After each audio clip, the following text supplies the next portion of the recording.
Bueno, hay un breve turno de preguntas. Cualquier persona que quiera, señora. Y breve. Yo he trabajado bastante en Ecuador con el Banco Interamericano de Desarrollo, sobre todo con proyectos indígenas, sociales, etcétera, etcétera. Era muy difícil trabajar, por ejemplo, con una federación CONAIE, que sabíamos que había parado el país, que se había sacado 2 presidentes, y que sabíamos que con una llamada telefónica a Washington contactaban al presidente Iglesias del Banco Interamericano. Mi pregunta es, comparando con lo que hace Argentina, que compró los votos, vendiendo un proyecto de integración social, y obviamente los más pobres que reciben todos estos programas sociales votan a una presidenta, aunque ya no los están comprando al concepto de integración, ¿cómo es posible que este presidente haya pasado por la CONAIE, que sabemos que tiene la posibilidad de arrojar 2 presidentes, y no creo que votos sociales o compromisos sociales haya comprado federaciones tan importantes como la Federación Indígena de Ecuador? ¿Qué pasa con eso? Bueno, hoy en oposición en el Ecuador está la izquierda, una parte de la izquierda, porque casi toda la izquierda está con el gobierno. ¿Sí? Casi toda la izquierda está con el gobierno. Y forma parte de la izquierda el movimiento indígena. Su expresión política es Pachacutic, el nombre del partido, y su expresión social es la CONAIE, Confederación Nacional de Organizaciones Indígenas. Tanto Pachacutic como CONAIE están en la oposición al gobierno. Este es un punto que me parece muy importante a tener en cuenta, porque también cuando hay una dictadura, la oposición va de todos los demócratas, de la derecha a la izquierda.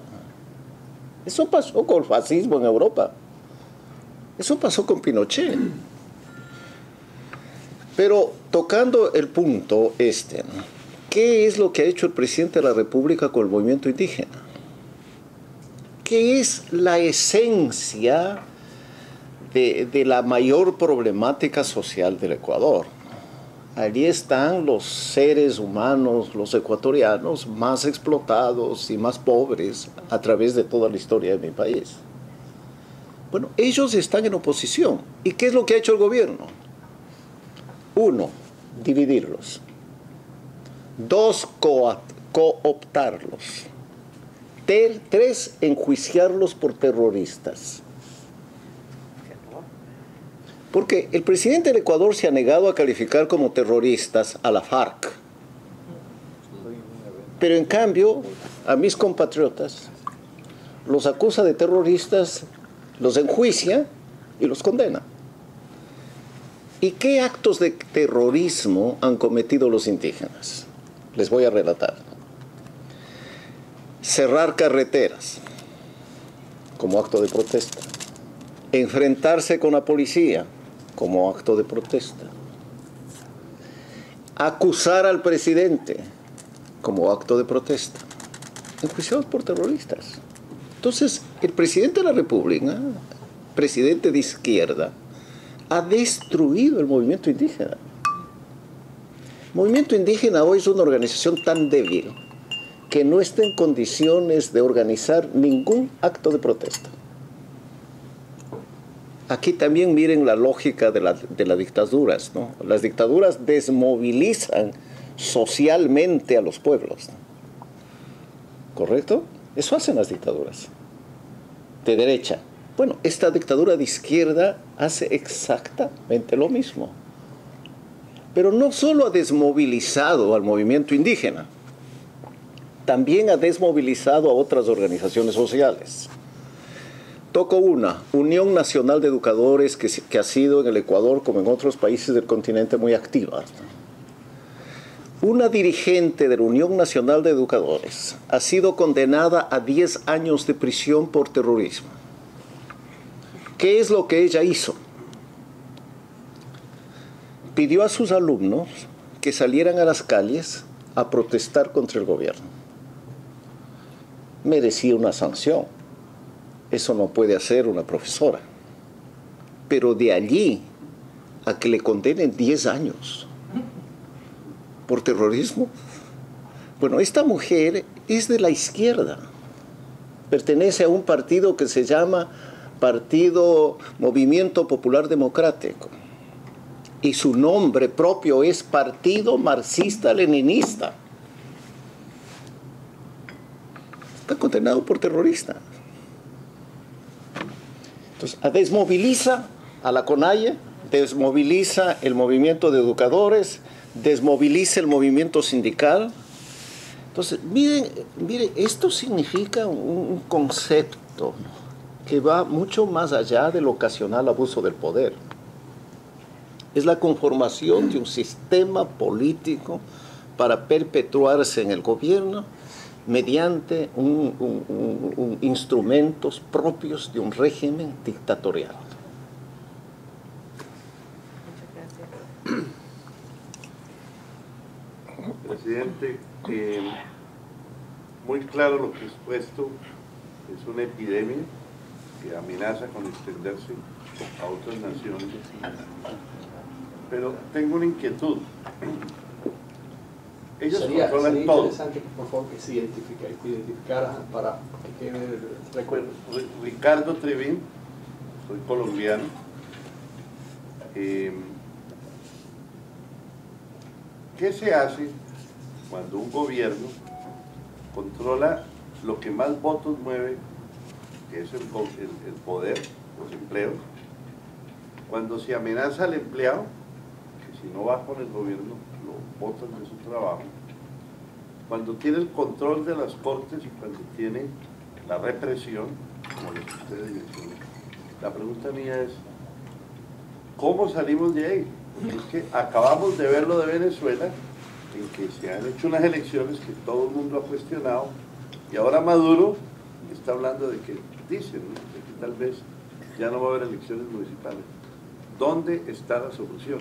La gente diría, rebelémonos todos, pero estos tipos tienen las armas, los militares tienen todo.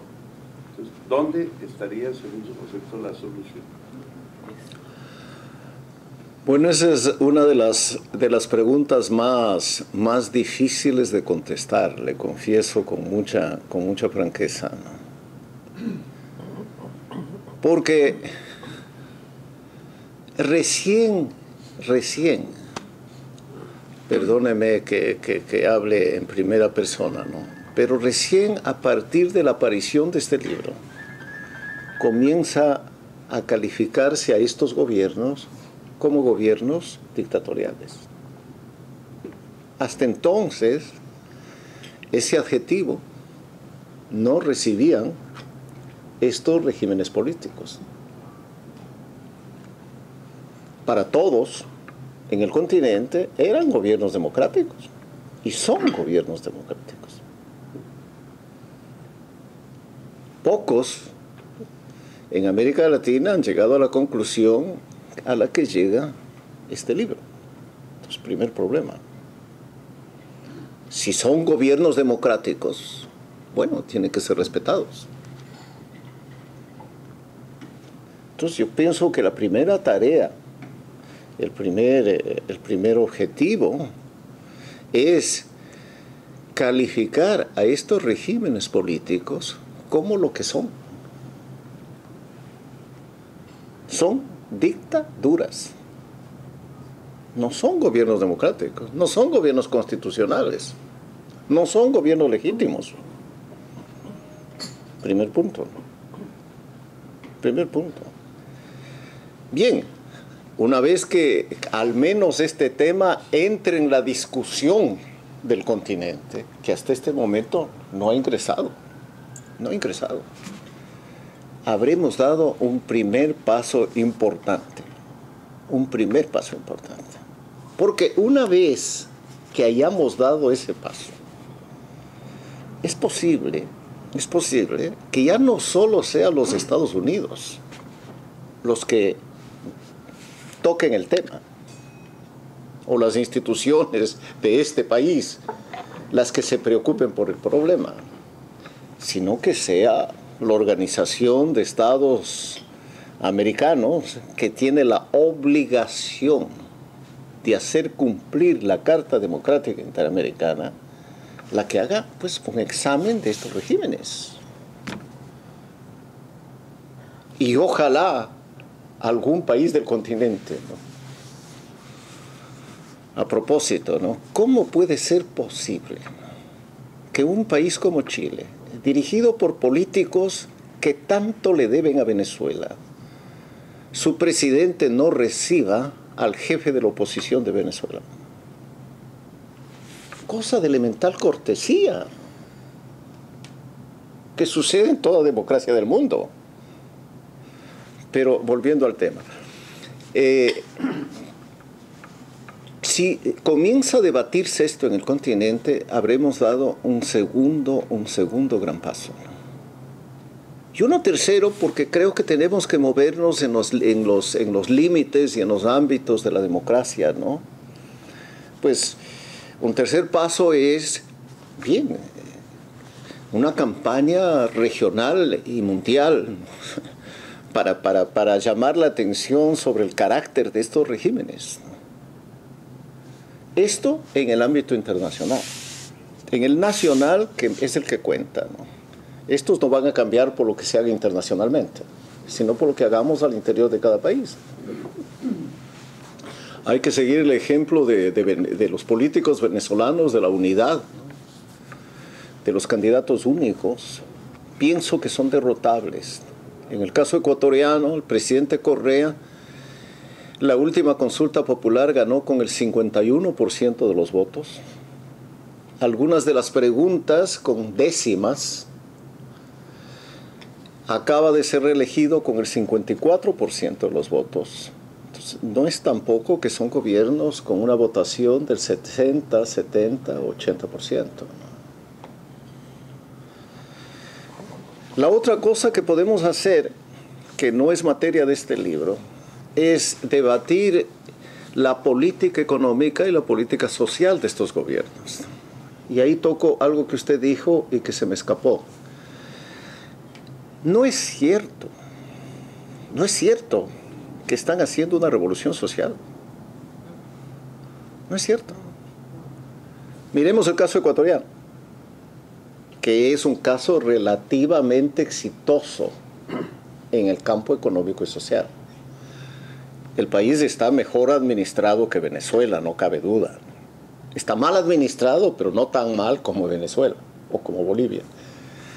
Bien, en el Ecuador, la pobreza antes de Correa cayó más que con Correa. Cosa que no sabe la opinión pública internacional. Ignora. Entonces, ¿dónde está la revolución social? Porque en última instancia, un cambio de esta naturaleza apunta a reducir el número de pobres. Ahí está la revolución social.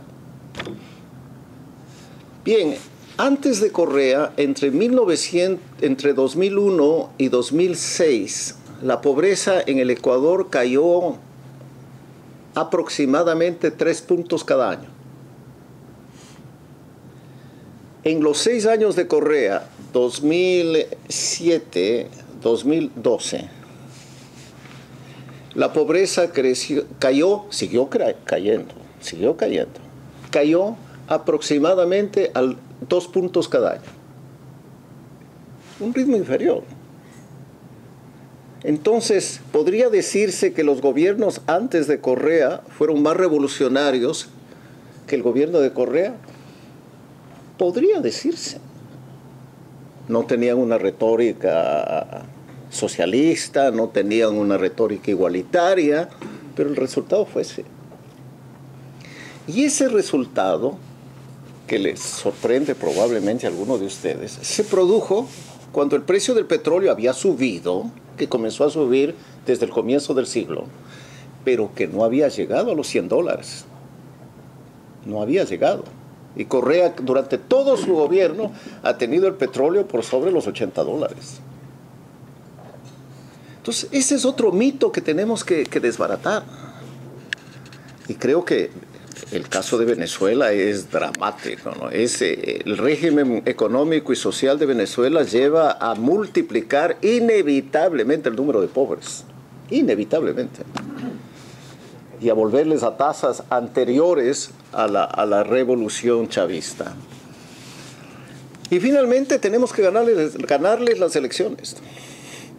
Y esa es tarea de cada uno de los países, hay que ganarles las elecciones. Y eso es posible, llegará posible en algún momento.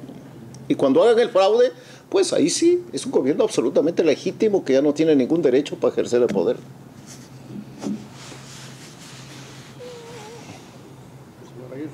Gracias. Señor presidente, soy Alejandro Aguirre. Fui presidente de la Sociedad Interamericana de Prensa durante el año 2009 al 10. Y durante esa época critiqué bastante a estos gobiernos, los califiqué de falsos demócratas por haber sido gobiernos que tenían orígenes democráticos, pero que en ejercicio eran dictatoriales o autoritarios. Recibí lógicamente las críticas de todos los lados de donde usted está recibiendo, aunque mi persona no llegaba a los niveles como la suya, pero usted sabe de dónde vienen todos esos ataques, muchos de ellos de Cuba. Pero lo más controvertido durante mi presidencia fue cuando en una conferencia de prensa en Washington se me habló y se me preguntó sobre Lula da Silva. Y yo dije, Lula da Silva es otro falso demócrata. Y yo me refería primero a lo que era su papel en la formación del Foro Sao Paulo. Y segundo, por el gran apoyo que él le daba a estos gobiernos. Él gobernó de una forma distinta, pero él le dio mucho apoyo a todos los gobiernos del ALBA. Desde un punto de vista histórico, su análisis político, ¿cómo sitúa usted a Lula da Silva de Brasil? Lo que usted dice es cierto. Yo pienso que lo que usted dice es absolutamente cierto. Pero bien, uno puede explicarse diciendo, Lula es socialista, Chávez es socialista, Maduro es socialista, Correa es socialista, ahí hay una comunidad de ideas. No justifico, pero trato de explicarme. Pero yo ni encuentro justificación, ni encuentro explicación para que los presidentes de Chile, de Colombia, de México, para mencionar tres países muy importantes, o de Uruguay, bueno, Uruguay también socialista, hagan lo propio. Hagan lo propio. Porque ¿cuál es la diferencia entre lo que hizo Lula y lo que hacen los presidentes Piñera y Santos? Yo no encuentro ninguna diferencia. Claro, ni Piñera ni Santos simpatizan con el Foro de San Pablo, de acuerdo. Pero frente al gobierno, a los gobiernos bolivarianos, la conducta es idéntica. Entonces yo pienso que este es un fenómeno que va más allá de las ideologías políticas. Si en Europa, piensen ustedes que en Europa ocurriera una cosa de estas, la Unión Europea al día siguiente se reúne y condena a ese gobierno y lo excluye de la Unión Europea porque hay una cláusula democrática. Entonces eso es un problema de los latinoamericanos, de este doble estándar, ¿no? El concepto norteamericano. Este doble estándar de los latinoamericanos, esta inconsecuencia con los principios, con las ideas, esta contradicción entre lo que dicen y lo que hacen, ¿no? Porque todas las reuniones de los presidentes latinoamericanos son loas a la democracia y a la libertad, ¿no?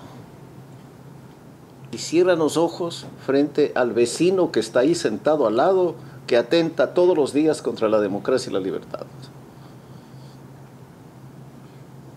Señor presidente, ¿no tiene algo que ver también un poquito de miedo de hermanos de Norteamérica?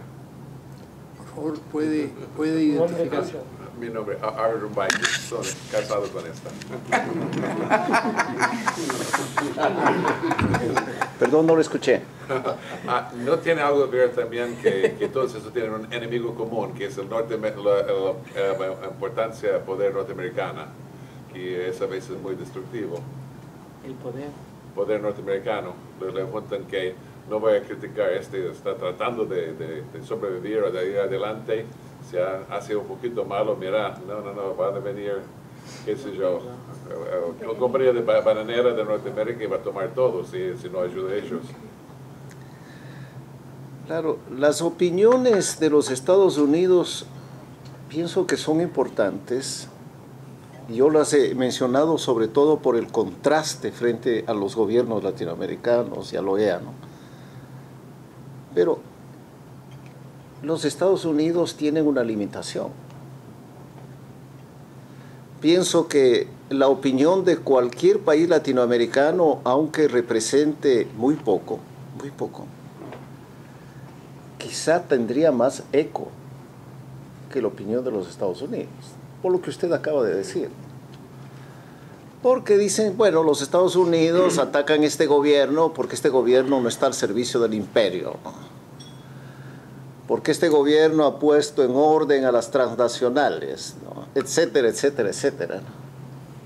Pero si Chile, si Colombia, si Brasil expresaran su preocupación por lo que ocurre en estos países latinoamericanos, pienso que el efecto político sería mayor. Pero por ahora no se ve ninguna posibilidad, me parece a mí, de que ello ocurra.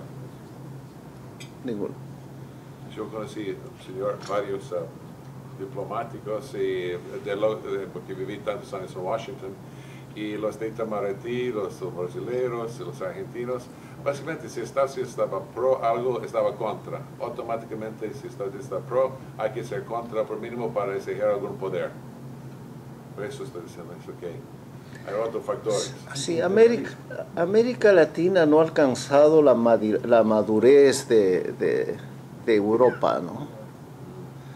Europa ya no tiene ese complejo que me parece a mí un arcaísmo, ¿no? Del imperio norteamericano.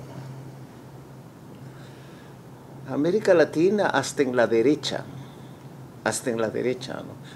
Todavía hay ese concepto de fines del siglo XIX, principios del XX, ¿no? Sobre el afán de los Estados Unidos de apoderarse de América Latina, ¿no? Los países europeos y los asiáticos también ven a los Estados Unidos como un aliado. En América Latina se les sigue viendo con recelo, a pesar de que los latinoamericanos, la única misa, sobre todo los jóvenes, la única música que escuchan es la música norteamericana. La ropa que usan es la ropa del gusto norteamericano, la comida que ingieren es la comida del gusto gringo, entre comillas, ¿no? Pero ahí también hay un doble estándar. Bueno. Me ha parecido muy importante veniendo de un expresidente, Marcel Ferro de Ecuador, que diga que hable de la inconsecuencia de los países latinoamericanos. Creo que esto es algo fundamental y ojalá se reproduzca en la prensa. Y también aquello que se refiere a la talla, al carácter moral del presidente Correa de Ecuador. Ese es el problema, básicamente. Estamos ante un personaje que habla de democracia, pero que sin embargo actúa como un dictador. Un personaje que se llama ecologista, pero que sin embargo ordena la explotación del Yasuní. Un hombre que se llama revolucionario, pero que en sus actos demuestra que no es revolucionario. Todos los días. Yo llegaría al extremo de pensar que él podría en la mañana estar a favor del aborto y en la tarde estar en contra del aborto y ganar los dos debates, que pues tiene esos atributos, viene con su orquesta y con su maquinaria de prensa y convence. Entonces, la otra frase que también me pareció muy importante antes que se me escape es aquello de que un presidente no debe presentar demandas por daño moral. Aunque la ley se lo permite, no debe, porque eso es un acto de corrupción, es un acto inmoral. Coincido totalmente en que hay que ir a la OEA, tocarle las puertas y obligar a que esta organización defienda su propio instrumento, que es la Carta Interamericana, la Carta Democrática Interamericana. Dictada por ellos, ellos deben defenderla. Yo me atrevería y pongo sobre la mesa otro elemento que creo que está haciendo falta en nuestros países, especialmente en el Ecuador, para parar esto, porque realmente esto es como un tsunami. Y yo diría que tal vez sería el trabajo local, de líderes locales.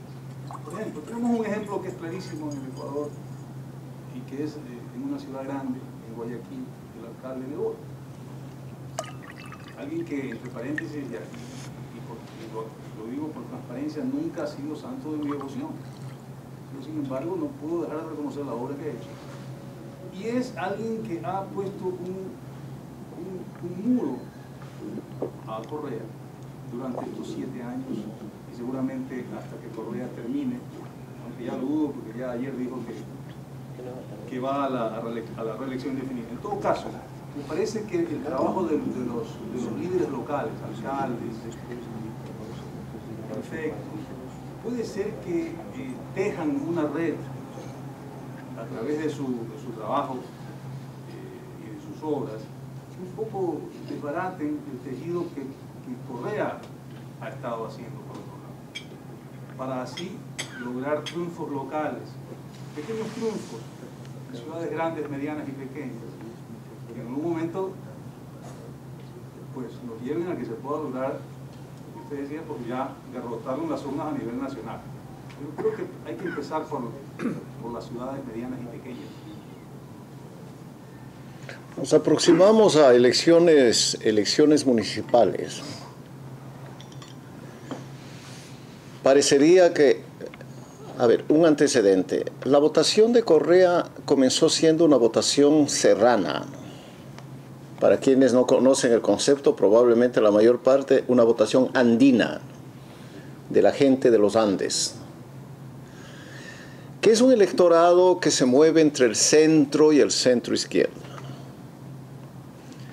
Correa tomó todos los votos de 2 partidos que fueron muy importantes y que hoy han desaparecido, la Izquierda Democrática y la Democracia Popular, e incluso cooptó a buena parte de sus líderes.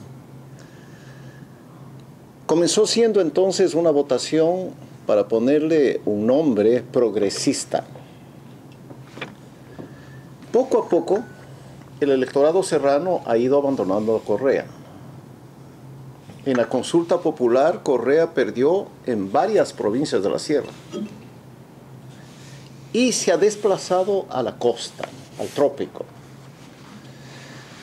cuyo electorado es muy populista, desde cuando Velasco Ibarra caminaba por la política ecuatoriana. Eso es 50 años atrás. Y hoy ese es el sustento electoral de Correa. Bueno, de lo que parece advertirse por las encuestas, en las próximas elecciones municipales, en Guayaquil, que es la ciudad más importante de la costa, va a ganar un opositor de Correa, el alcalde hoy en ejercicio, Jaime Nebot. Entonces, ese es un elemento político, me parece a mí muy importante,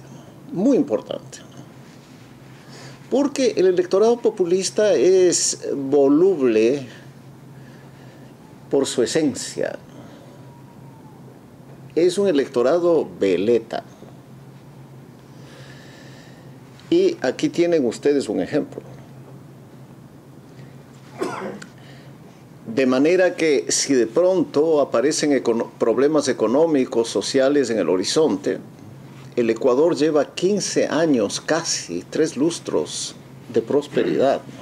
Un periodo de prosperidad económica como el que vive el Ecuador desde el año 2001, desde antes de Correa, no lo ha tenido desde fines del siglo XIX, comienzos del siglo XX. En 100 años no ha tenido un periodo así, ¿no? Que ese es otro de los elementos que sustentan a Correa. Entonces, si de pronto pues, hay un problema económico y social, y eso siempre es posible en el Ecuador, ya sea porque caiga el precio del petróleo, ya sea porque se cierre el crédito externo, hoy día el chino, ya sea porque hay una catástrofe. El Ecuador es un país muy proclive a las catástrofes, terremotos e inundaciones, muy proclive. Cuando yo fui presidente, se desató, entre tantos males, se desató el fenómeno del Niño. Llovió en el país 10 meses seguidos. Se cubrió de agua como el diluvio universal, ¿no? Toda la costa ecuatoriana, y no exagero. Y no exagero. Entonces, si eso se produjera, pues ahí va a haber un cambio electoral en el Ecuador, sin lugar a dudas. Sin lugar a dudas, ¿no? Es posible que en estas elecciones les tocaba el tema de Guayaquil, algo parecido, aunque más remoto, podría pasar en otras dos grandes ciudades, la una Quito y la otra Cuenca. Podría pasar. Bueno, eso no da ninguna seguridad de que esa gente después no vuelva a votar por Correa. No, ninguna seguridad, pero van a ser señales políticas que tendrán algún efecto. Bueno, presidente, muchísimas gracias. Ahora vamos a pasar a las firmas para los que deseen el libro en inglés, la traducción de este libro del presidente Hurtado, pues pueden obtenerlo. Muchísimas gracias por la atención.